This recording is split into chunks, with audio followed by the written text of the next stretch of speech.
next 6 months has a lot of possibility of like making the SDK an actual SDK, like basically like be less complacent and come complain to me and complain to Tendermint a lot more on the issues you're facing. You be less complacent on like, oh, like this UX is fine, like we're just going to use it, and be more like these are UX elements we need to fix because like we need to be prepared for the next wave. Welcome to the Bare Metal Podcast. This is Martin Vemelka from Marko X Labs here on the Bare Metal Podcast, where we're going to talk about technical and all other topics related to validation. I'm here with Marko Baricevic, the product lead for Cosmos SDK. Welcome, Marko. Thanks for having me. So, can you tell us a little bit about yourself, about how you got into crypto in the first place, and then I'd like to hear about your exciting job. Yeah, definitely. So I kind of had a different upbringing in crypto. It was kind of everyone kind of read the Bitcoin paper and got in it that way. I was playing with crypto like here and there, but didn't think much of it. And then my friends actually, in 2017 ICO bubble, my friends were making a ton of money, and me not being kind of like looking at it like, oh, this is how I can make money. I was like, I actually want to figure out how this stuff works. And then I started reading more and more code on GitHub, and I was like, wow, this is amazing. And then I went and read the Bitcoin white paper and read different white papers, and I was just like blown away. I remember turning to my now wife and was like, and not telling her like wherever in the world crypto is, like we got to move there. And then I started looking at job boards, and I found out that it was in Berlin, and Berlin was a huge hub for crypto, and I was already in Berlin. And that kind of got me started in applying for jobs, and I ended up at a crypto consultancy. So we did a lot of like enterprise crypto in late 2017, early 2018, and was working there for a while, and it was a lot of fun. There was a lot of hackathons, and there I wrote a lot of Solidity, and I kind of came across Cosmos randomly, I think on Twitter or on a podcast, and watched the video of Jay and Bucky talking about Cosmos and kind of like the overall vision and thesis of app chains. And for some reason, I still kind of can't explain it today. I became enamored by like Cosmos, and decided like this is the place I want to work. I started following the repos. I started contributing. And then after a while, I left my job and like started applying and applied to Cosmos. Had a long interview process, and then started, I think, a month after the hub launch. So around May 2019, a month or two, and then started out as developer relations within Cosmos. And kind of like just I've always been like in love with tech and wanting to learn and kind of like absorb more information. And so I was working more so on the Cosmos SDK. And at that time, there was like 2 or 3 people working on Tendermint. And we had the first interchain conversations in Berlin. And I remember Ethan Buckman, Anka, Zarko, and Thane, and some other people from the today informal crew, but back then it was ACF. I remember them meeting, and I was just like sitting in the background, just listening to them talk about Tendermint consensus. And that kind of got me diving in the deep end on like consensus protocols, on networking, and all this stuff. And soon I began spending most of my days when I was supposed to be doing developer relations on the SDK. I would like try and get that work done as fast as possible and go work on Tendermint. And soon they moved me over to Tendermint full time. And then it was only Anton and I at that time. And then Tess came, and we ended up building a team around Tendermint. And then in the past year, like Tendermint had its team built up, and it was moving along pretty quickly. And so I decided to like leave the Tendermint team and work on the Builders program, which is now like an interchain kind of like incubator accelerator for teams. And alongside that, a lot of people in the ecosystem started like asking me more and more SDK questions, and I started answering. And at one point, it was kind of like, do you just want to lead the SDK and kind of come in and kind of set the vision of the SDK and see which way we can take it and stuff like that, and kind of get things moving forward, and kind of just ended up falling into leading the Cosmos SDK. So it's a lot of like, I love playing around with tech. My wife works at Parity, so I'm in the Polkadot sphere as well. I've always been a fan of Solana, Near, and always been a fan of just reading on different technologies. And so I've always been someone who goes out and plays with it instead of just like reads and theorizes around it. And so I've always been trying to like bring that knowledge back to the Cosmos. So you wouldn't consider yourself like a maxi of one particular type of blockchain, just sort of like them all, although you love Cosmos very obviously. Yeah, I think at this point it's like we get asked this in the Builders program quite a bit. It's like which technology is like the best and like which one's better and stuff like this. And I think like I'm one of the few people who kind of has like a high level overview in the blockchain space. And so for me, it's like you can build anything with everything out there. There isn't like something you can't build with this and you can build with this. At the end of the day, it's more so when you choose a framework or you choose a toolkit to build your blockchain or your smart contract, what you're ending up getting into is not the technology, but the ecosystem and the community and the support from that community. And so that's why it's like, you can see Cosmos has like supported a lot of teams, and the community is very like upbringing. Like people will come out, validators will help you run your chain, like save your chain from halts and stuff like this. And it's like that's what you're getting when you join Cosmos over other ecosystems, I'd say. Right. So you mentioned this sort of long path toward Cosmos SDK, but now you're also sort of like the product lead, right? So you mentioned setting the vision. So I'm familiar from sort of like product work and product leading work from inside companies, but this is sort of like I would call it a major open source project with tons of stakeholders. So I'm curious, like, what does your day look like? Do you have to integrate lots of inputs, or is it more proactive, like you're trying to come up with ideas and then ping them off the community? I mean, what's the grow of the job? It's very mixed. I'd say it's like when I talk to some people in like the Web2 space and I kind of like explain them the ecosystem. One person has like described it as like the most complex like stakeholder equation they've ever seen, because it's like you have people kind of like complaining from many corners, but then you also have like the stakeholders of like major chains trying to like help you out. You have to like manage. You have a like limited resources, and then you have like contributions coming in left and right, and you need to know how to like manage that. So it is very hard. Like my day to day is like the team is like growing, and like the knowledge from the team is growing really fast, and so it's like spending a lot of time like giving context to the team, and like the people who've been around and like helping the others onboard. Then it's like talking to a lot of users. So we have like weekly and biweekly calls with some teams just to give updates on what we're doing, and give updates on what they're doing, because they are like major contributors to the Cosmos SDK. So it's like we need to like coordinate with them in order just to get stuff done. Otherwise, like PRs sit for a while, and it's hard to understand what is going on and stuff like that. And so it's a huge mix. I mean, like I'd say like Jack Zamplin and like Zaki Munyon kind of like taught me how to like context switch a lot, and I think Zaki does it like the best. And so it's like it's a lot of context switching. So it's like I'll be coding and then get a message from like a team in the ecosystem with potential like chain halt or potential bug, and it's like, okay, let's drop what I'm doing and do this. Or it's like coding, and then I got to go hop on a call to talk about like coordination with Tendermint and IBC, and like so it's a bunch of stuff. I'd say we're still figuring it out, and I think it's like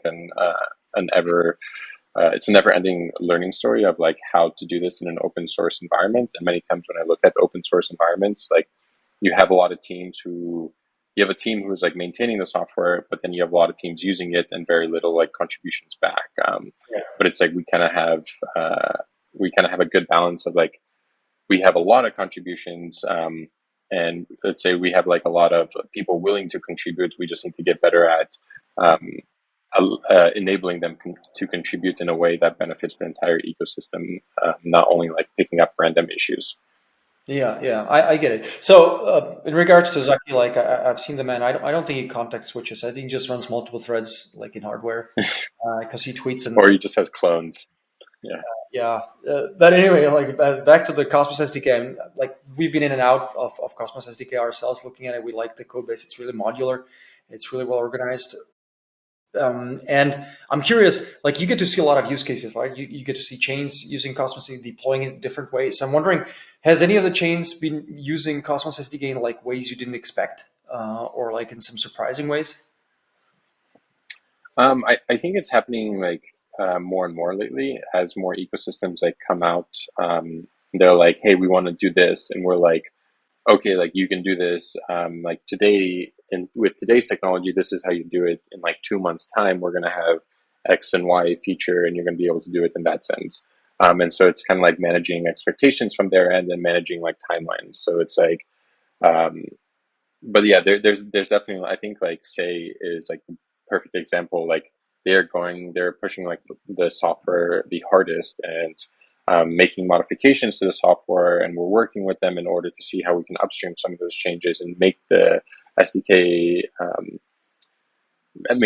more modular in order to allow people to not have to like fork the software. And we have a lot of ideas on how to do this, and so it's getting more and more complex, but I think the like next 6 months has a lot of possibility of like making the SDK an actual SDK. Like I have this like description of right now, in my opinion, the SDK is more of a framework than like an SDK, and so it's like I want to move it more to an SDK where it's like the default application that is right now, like the default framework is like with the default, but you can compose your own application, meaning that like you can pull in your own store package, you can pull in different different consensus layers, like you can pull in all these different things in a more composable way instead of like what it is now, where it's like you get it and then you have to like kind of like try and push a like square in a circle, and we Right. want to like I mean, push like a circle in a circle.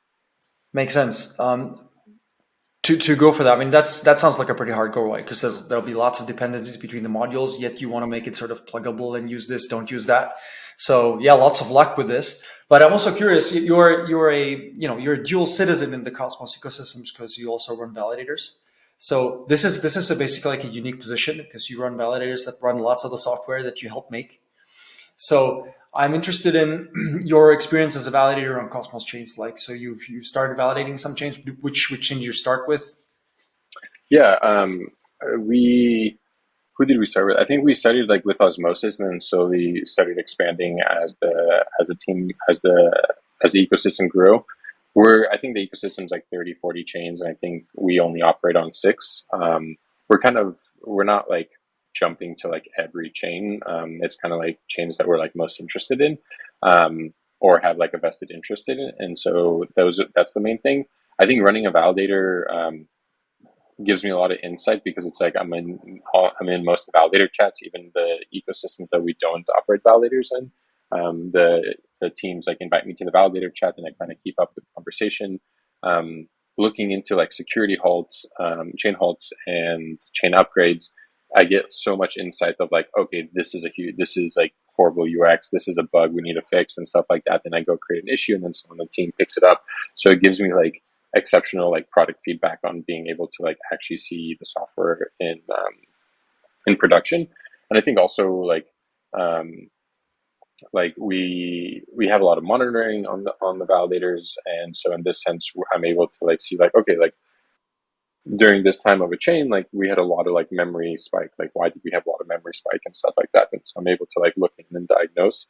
um, for some of the Cosmos SDK stuff, we do like piggyback off some of the full nodes that Binary Holdings runs to like get profiles and do some metrics and stuff like this. Just in order, like it's easier for me to like operate to piggyback off those nodes than it is to like spin up more nodes and then have more nodes to manage. And so it's a win-win scenario. Yeah, yeah. So your Marko, the validator, submits himself the product lead issues into GitHub. I like that. Like that's the shortest hop, inside one brain that you can even think about. But so what do you think are the pain points? Like, what are the major things where validators need to be careful about gotchas when they're setting up a new validator that involves using Tendermint and Cosmos SDK? I think it's so like with starting out a validator, it's very much so like um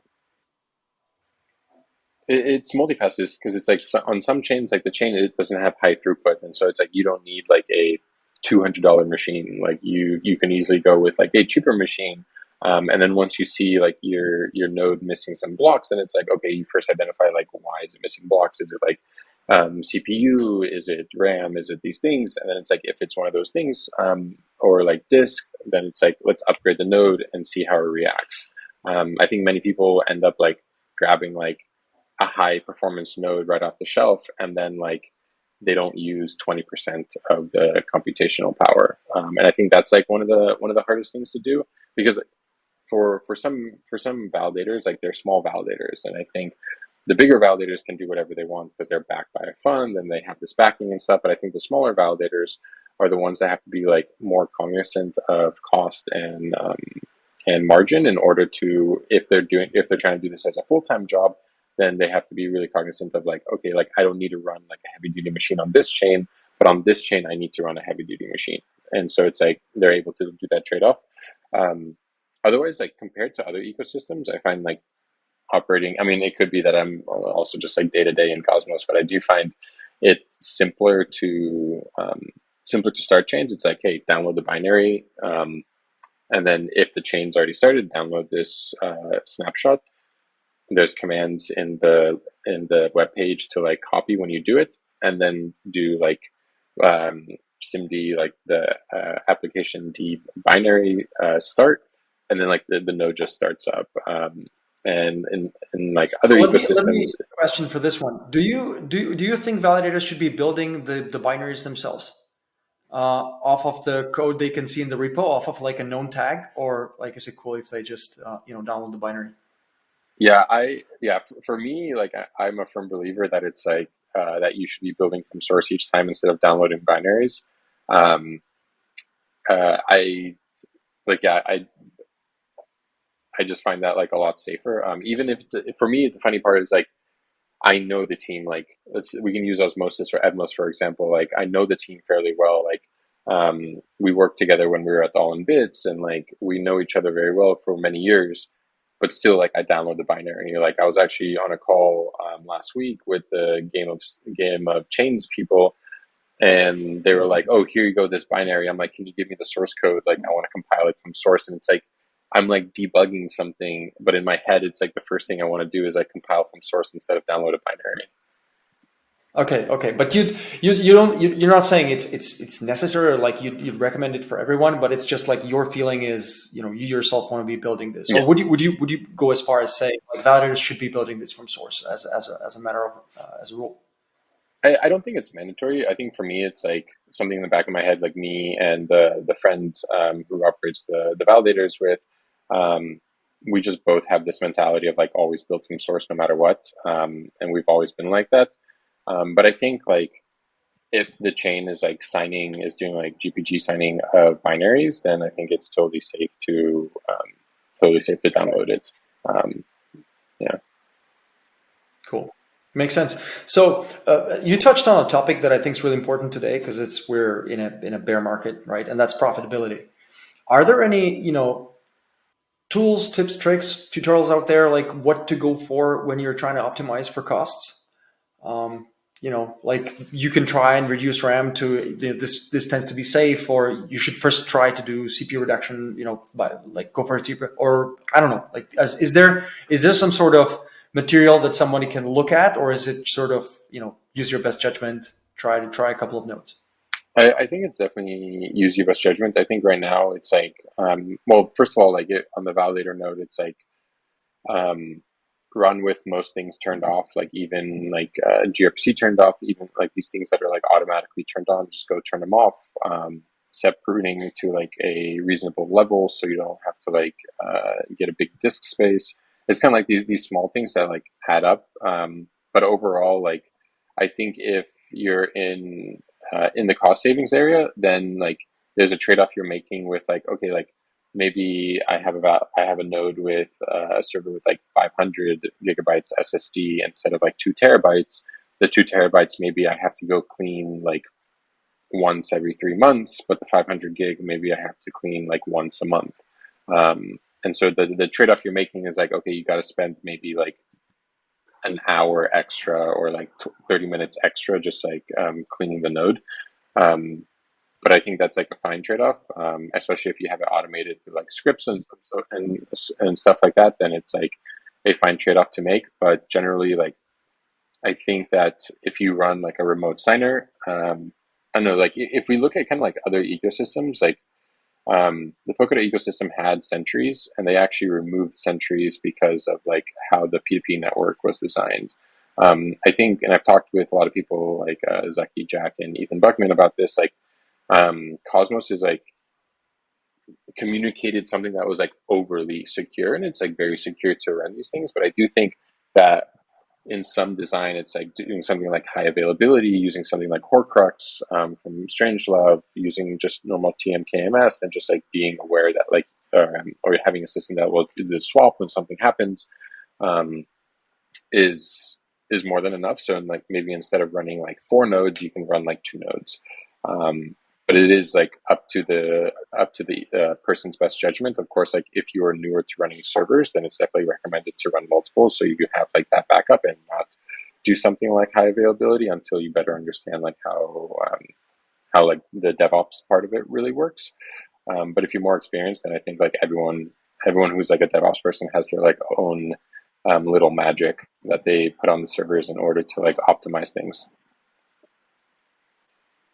Right, right. So if we look at this from a broader perspective, would you say that Horcrux, or at least let's Horcrux aside, but for example, using sentries, I mean, if you even if you use like a couple of sentries, it's already basically sort of tripling your costs, right? Even if you use like 2 sentries and one validator and a remote signer, the would you think that's an architecture people need to move towards, or like only people who want to sort of feel safe?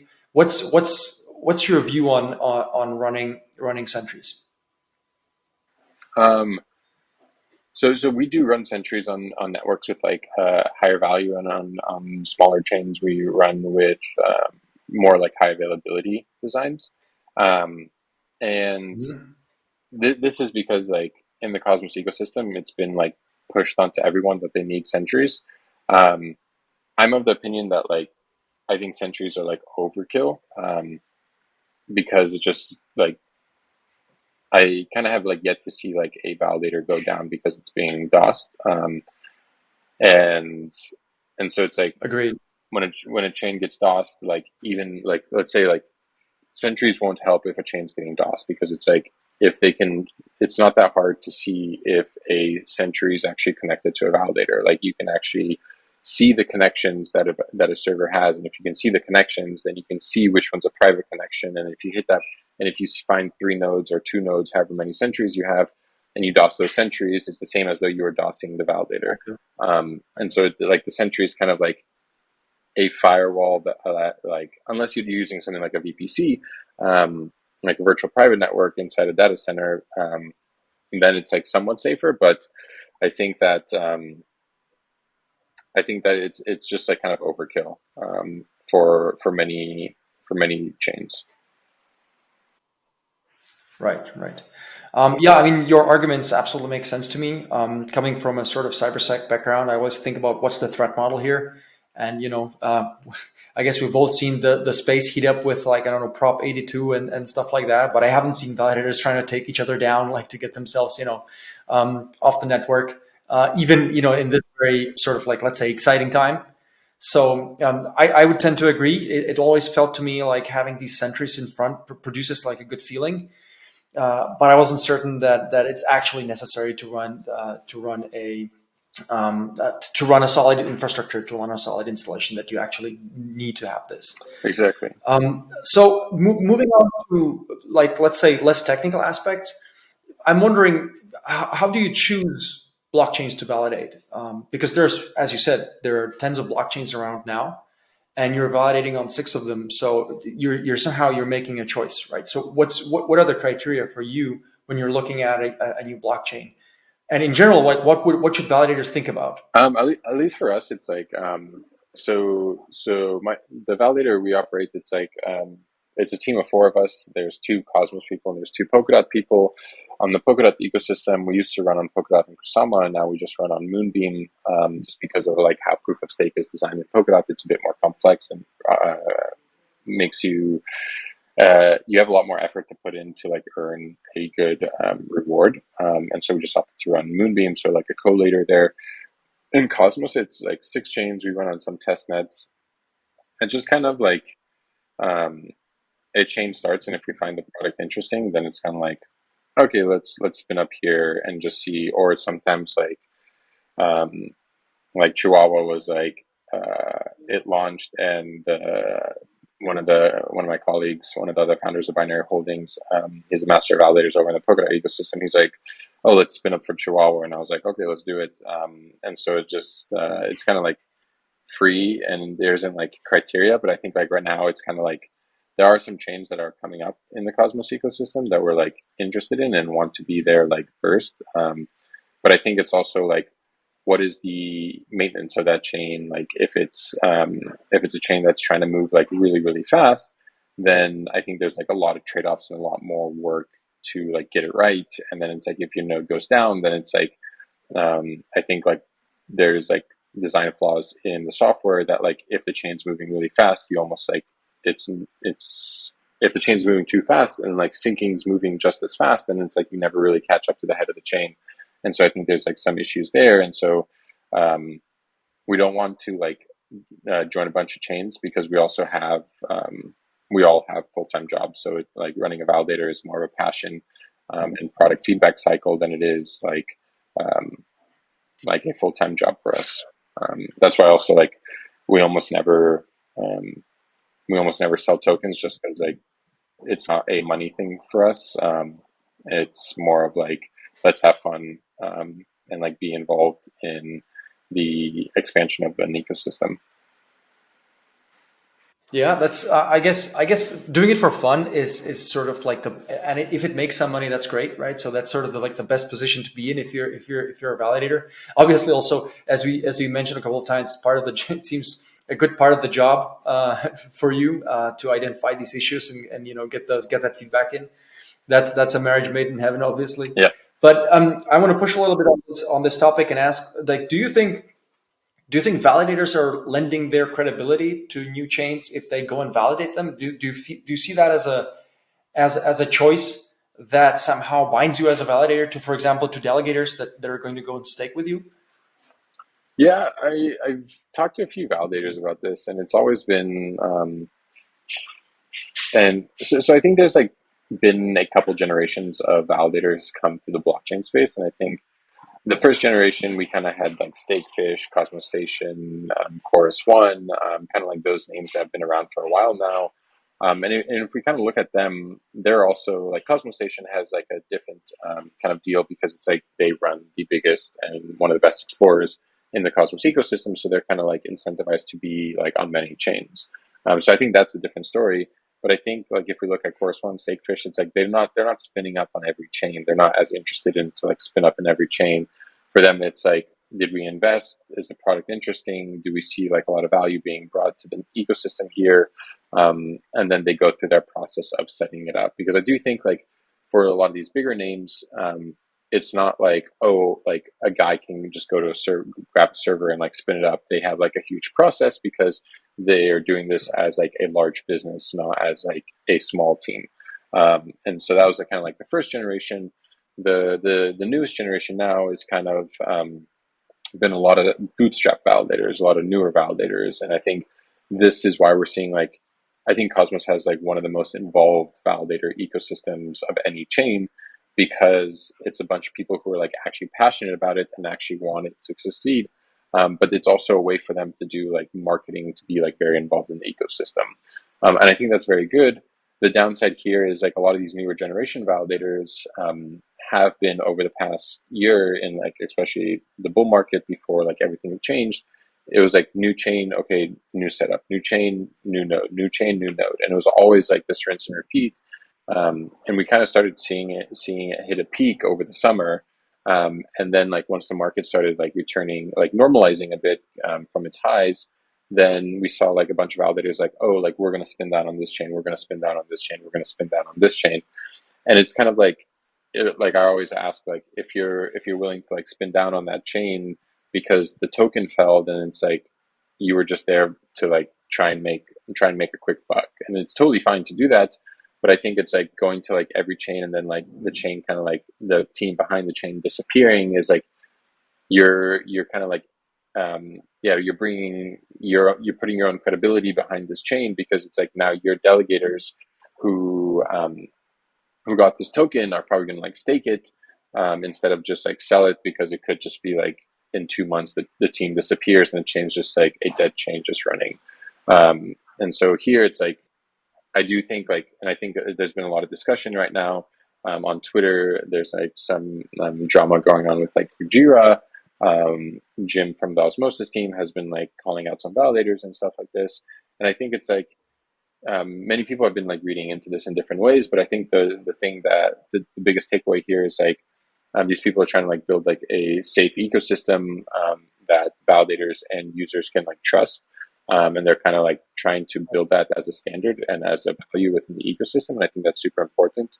And I think, like, yeah, it could be like a strategy of the validators to like spin up on as many chains as possible. But then it's also like, if you're on 30 chains, like the overhead of managing 30 chains is very high. So it's like, are you like people who are on less chains, or like quality over quantity? So it's kind of like a go-to-market strategy in a way. But in my opinion, like Right. if you're spinning up on every chain just because, like, people just need to like rethink on like why they're doing that, why they're spending time there. If it's a quick buck, then like what's the difference between that and just like getting the airdrop and staking it with the high APY? So yeah, I think the conversation can kind of like go on for a while on this subject, just because like it is a hot subject in the Cosmos ecosystem, especially right now. Right, right. I mean, yeah, I totally understand. So there are always these questions. If you're validating many chains, do you actually have time to look at those governance proposals? You know, do you have time to give to like meaningfully make your voice heard, like form an opinion? So this is all part of the governance work that the validator has to do on chain to be a good citizen, right? So now, while we're on the subject of sort of community and let's say voting power and delegation, do you guys do any special work to attract stake? Is there any strategy to use to tell your delegators, hey, this is what we're doing, this is why we're special, you know, you should delegate to us if you want to support this cause? Like, do you guys make any efforts, or just like let it ride and, you know, do it for the fun of it? We have made efforts in the past. The past couple of months, we've been a bit more poor with that, and I think the thought is in the new year that we're going to like do some major changes to branding, do some major changes to like marketing and stuff like this. There's like a lot of changes coming up in the new year for binary as like a whole, and so we're trying to like get ready for that. But in the past, it's been like the first validator that I spun up was like many years ago, and it was like um, and like we essentially like failed because it's like the ecosystem wasn't that large, and the hub was like the only chain to validate on, and we had trouble staying in the set. And then the ecosystem grew, and we were able to like restart the validator in the Cosmos ecosystem and really get it bootstrapped. And I think um, like it's kind of been like a presence of like, okay, like now I'm like the SDK lead. I'm very present in like validator chats. When stuff happens, I try and like help teams out. So it's something we need to fix, but at least the past couple months, we were trying to do it before that, but then now it's been a bit slower just because end of year we're trying to like wrap up. The Polkadot side is trying to wrap up a bunch of features and roadmaps for like Polkadot side, and we're trying to do the same thing in the Cosmos ecosystem.